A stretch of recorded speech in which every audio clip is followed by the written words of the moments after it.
Tere päevast, kallid kaastseelised. Täna räägiksin ühest inimkonna igavesest probleemist ja selle teema on sõda. Ja aluseks tuleb täna kirjakoht esimesest Samueli raamatust 28. peatükist, salmid 16-21. Aga Samuel ütles, mispärast sa küsid minult, kui issand on sinu juurest lahkunud ja on saanud su vaenlaseks? Issand on tõesti sulle teinud, nagu ta minu läbi on rääkinud. Issand on kiskunud kuningriigi sinu käest ja on selle andnud su ligimesele Taavetile. Et sa ei ole kuulanud issand häält ega ole andnud amalekkidele tunda tema tulist viha, siis nüüd on issand teinud seda sinule. Issand annab ka Iisraeli koos sinuga vilistite kätte ja homme oled sa koos oma poegadega minu juures. Issand annab vilistite kätte ka Iisraeli leeri. Siis langes Saul äkitselt eespikkuses maha, nii väga kartis ta Samueli sõnu. Temal ei olnud ka enam jõudu, sest ta ei olnud leiba söönud kogu päeva ja kogu öö. Aga naine tuli Sauli juurde ja nähes, et ta oli väga hirmunud, ütles temale. Vaata, su teenija kuulis su häält ja ma panin oma elu kaalule ning kuulsin su sõnu, mis sa mulle kõnelesid. Aamen. Väga tuttav lugu ajaloost tegelikult. Ja kui me vaatame praeguse Euroopa saatust, siis täpselt nii ongi.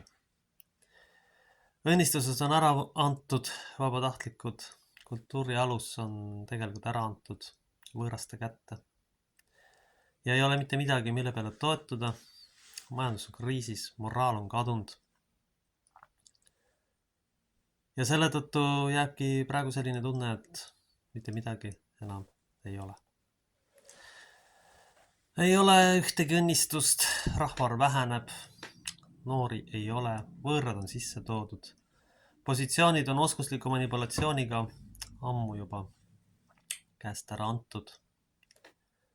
Rollid on paigast ära, perekonnad on laiali, igal pool on õudus, igal pool on see, et normaalne rollis perekond on muutunud harulduseks, mida ei olegi varsti võimalik tõenäoliselt leida, kui liberaalne ideoloogia oma võidukäiku ikkagi jätkuvalt edasi teeb.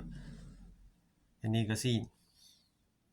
Nüüd on juhtunud ka lõpuks see, et ka see rahvas, kes Jumal kunagi välja valis, on ikkagi läinud oma inimlikku teed ja arvanud, et Jumala tahe ongi nottimine lihtsalt igaks juhuks. Ma ei usu seda, et see on Jumala tahe. Ja ma ei usu ka väga sügavalt seda, et Jumal ei ole eeldanud mingit arengut aastatuhandete jooksul. See, mis kunagi töötas aastatuhandeid tagasi, ei pruugi enam ühel hetkel töötada. See on see probleem, mida me igal sammul näeme. On teatud kindlad väärtused nagu perekond ja moraaliprintsiibid, mis alati töötavad ja mis on ühiskonna mudeli aluseks.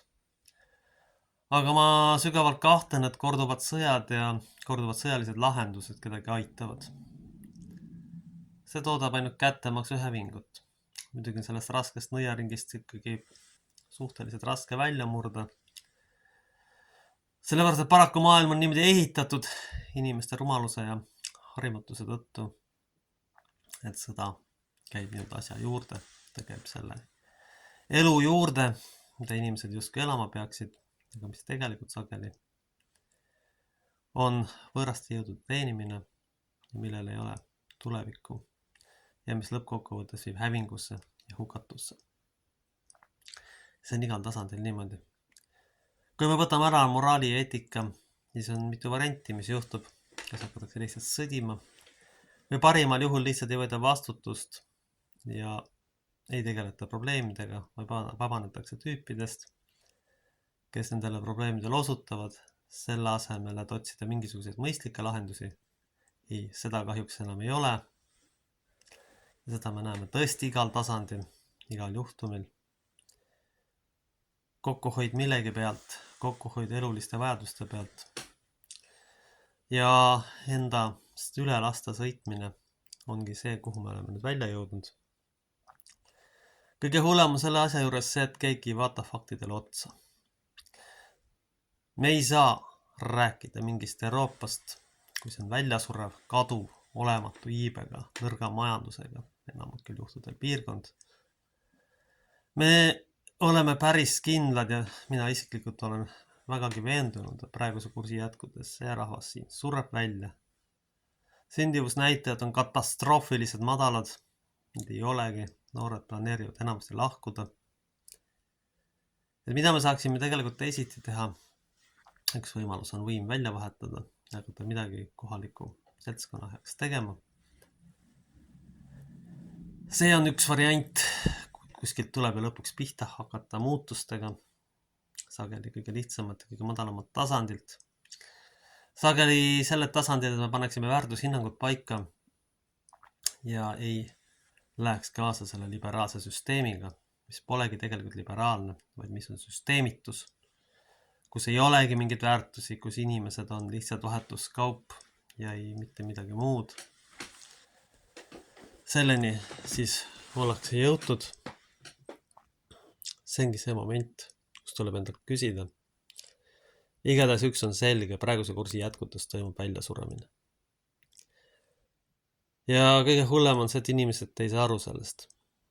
Sõda ei käi mitte mis kaugel, vaid meie käib varjatud sõda, kus maksude ja muu ideoloogilise õudusega rahvas lihtsalt likvideeritakse.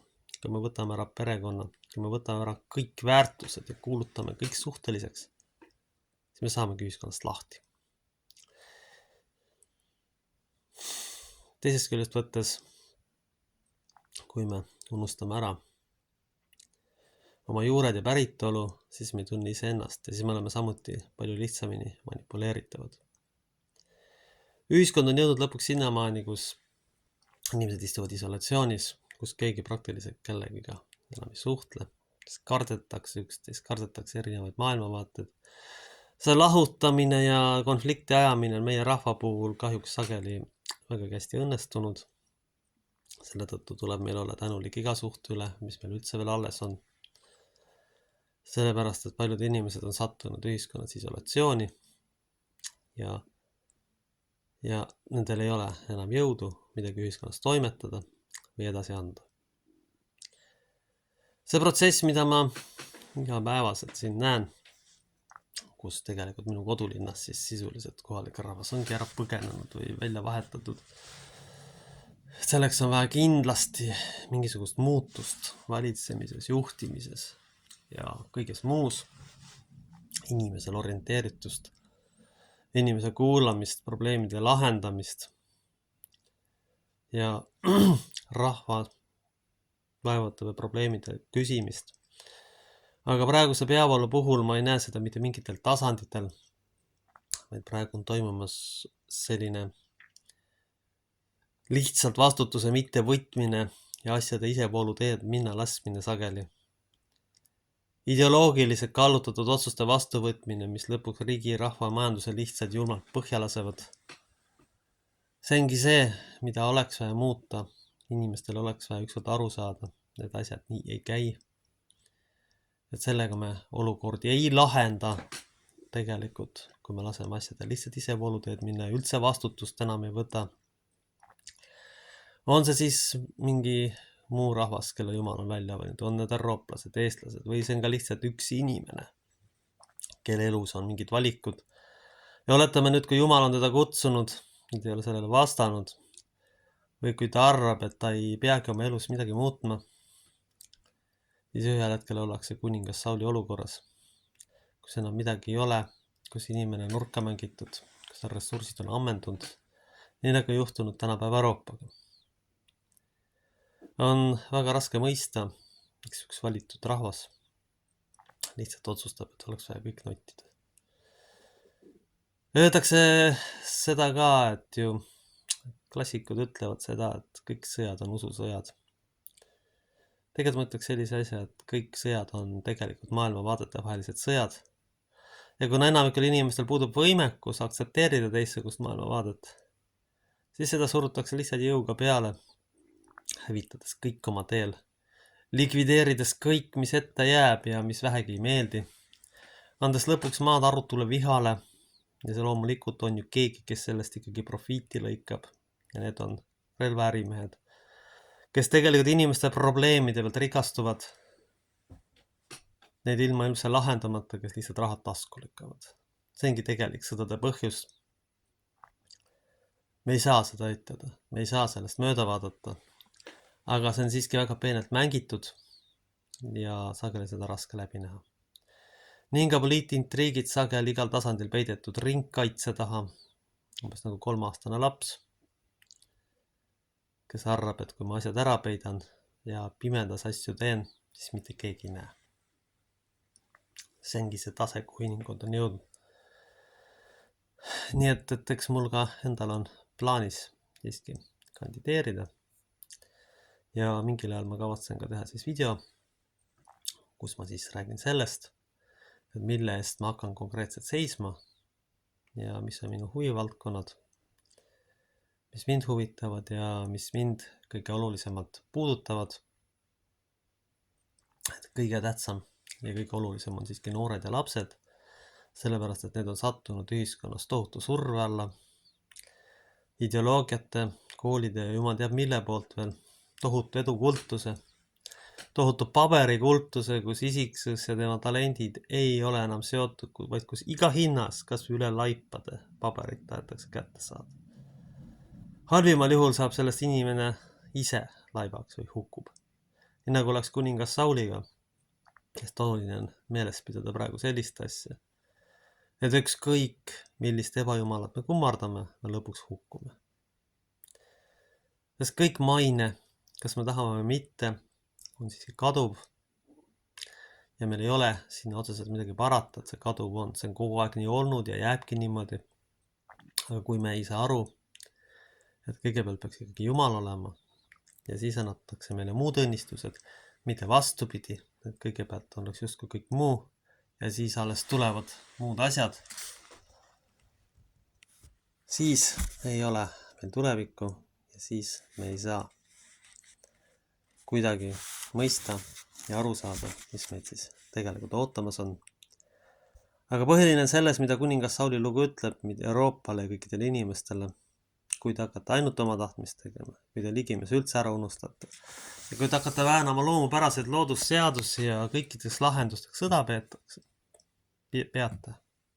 siis lõpptulemuses oletegi ühes olukorras, kus te tunnete, et teil ei ole õnnistusi, te olete üksi, väsinud, vaevatud ja koormatud. Andku siis issand meile tarkust lõpute lõpuks teda teenida ja pöörduda selle juurde tagasi, mis Euroopa kunagi tugevaks tegi, see on perekondlikud traditsioonilised väärtused.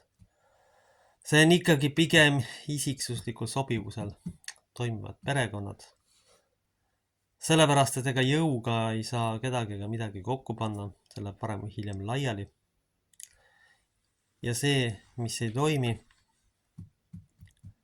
see ei hakkagi mitte kunagi toimima. Et issand andku meile tarkust ja pühavaimu juhatusse kõik ära tunda. Aamen. Meie isa, kes oled taevas, pühitsetud olgu sinu nimi, sinu riik tulgu, sinu tahtmine sündigu, nagu taevas, nõnda ka maa peal. Meie igapäevast leiba anna meile tänapäev ja anna meile andeks meie võlad, nagu meie andeks anname oma võlglastele ja ära saada meid kiusatusse, vaid päästa meid ära kurjast, sest sinu päralt on riik, vägi ja au igavist teame. Kaitsku, hoidku meid püha kolmeenus Jumal. Aamen.